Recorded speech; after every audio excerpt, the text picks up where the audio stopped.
తెలంగాణ రాష్ట్రంలో కరువు ఎందుకు వచ్చిందో తెలుసా? మీకు తెలుసా? ఎవరికైనా తెలుసా? కరువు ఎందుకు వచ్చిందంటే ఈరోజు మన పొన్నం ప్రభాకర్ గారు చెప్పారు. కరువు ఎందుకు వచ్చింది? దేనివల్ల వచ్చింది? కరువు వస్తే ఏం చేయాలి? అనే దాని గురించి మన పొన్నం ప్రభాకర్ గారు చెప్తారు. దాన్ని పూర్తి స్థాయిలో వినడానికి ప్రయత్నం చేయాలి మీరు. కరువుకు అరేబియా సముద్రమే కారణం. కరువుకు అరేబియా సముద్రం. కరువుకు అరేబియా సముద్రం ఎందుకు కారణం? ఒకటి చెప్పండి మీరే. ఆడ నుంచి కాలువలు ఏమైనా రావాలనా? ఆడ నుంచి కాలువలు ఏమైనా బంద్ అయినా ఏంది కొంపదీసి? ముచ్చట్లు గిట్లనే ఉన్నాయి. కరువుకు అరేబియా సముద్రమే కారణం. రాష్ట్రంలో కరువు పరిస్థితులకు అరేబియా సముద్రమే కారణమని రాష్ట్ర మంత్రి పొన్నం ప్రభాకర్ అన్నారు. సముద్రంలోని పరిస్థితుల వల్ల వర్షాలు రావడం లేదన్నారు. ప్రకృతి పరస్పరంగా 5-6 ఏళ్లకు ఒకసారి ఇది సహజంగా జరుగుతుంటుందని అన్నారు. దీన్ని సాంకేతికంగా ఎలినో అంటారని పొన్నం అన్నారు. మినిమం వర్షపాతానికి రీచ్ అవుతుందన్నారు. సిద్దిపేట కాంగ్రెస్ కార్యాలయంలో మాట్లాడిన మంత్రి పొన్నం వర్షాభావ పరిస్థితులపై మాట్లాడారు. ప్రతిపక్షం రాజకీయం చేస్తుందని మండిపడ్డారు. ఇదిలా ఉంటే అకాల వర్షం కారణంగా పంటలు నష్టపోయిన రైతులు రోడ్డెక్కి ధర్నాలు చేస్తున్నారు. దీనిపై క్షేత్ర స్థాయిలో అధికార పార్టీ పర్యటనలో కూడా లేవని వెంటనే రైతులను ఆదుకోవాలని ప్రతిపక్ష నేతలు డిమాండ్ చేస్తున్నారు. రాజకీయాలు పక్కన పెట్టి రైతుల కోణంలో ఆలోచించాలని కోరుతున్నారు. మీకైతే అర్థమైంది కదా కరువు కాటకాలు దేంతో వస్తున్నాయి? అరేబియా సముద్రం కారణం వల్లనే కరువు కాటకాలు వస్తున్నాయట. అందులో నుంచి అల్పపీడనం ఏర్పడలేదట. ఆ అల్పపీడనం ఏర్పడితే తెలంగాణ రాష్ట్రంలో ఈరోజు వర్షపాతం నమోదయ్యేది ఫుల్లుగా పండించుకునేటోళ్ళు అని చెప్తున్నారు.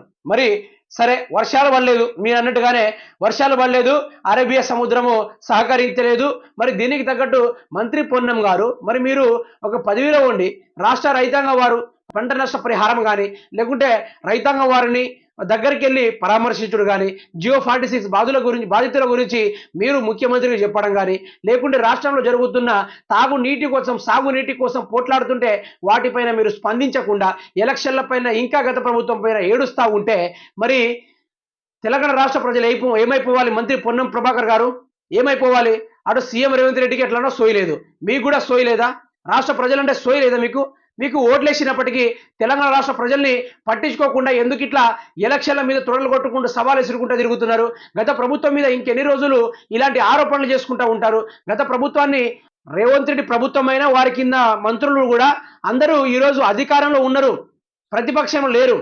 కాబట్టి మీరు గత ప్రభుత్వం మీద ఏడ్చుడు మొదలయ్యాలి.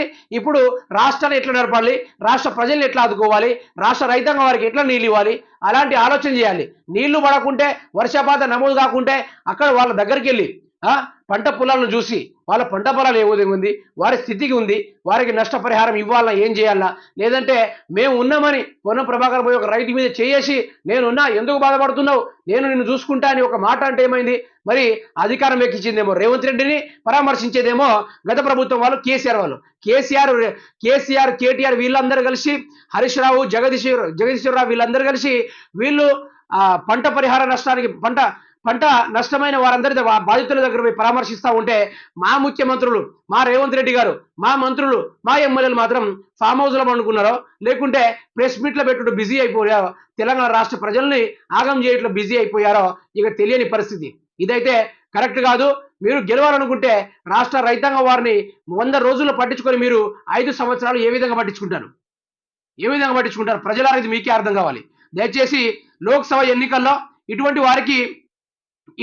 ఇటువంటి నష్టాల్లో ఉన్న రైతుని ఆదుకొని ఇటువంటి ప్రభుత్వం వారికి లోక్సభ ఎన్నికల్లో మీరే గట్టిగా బుద్ధి చెప్పాలి.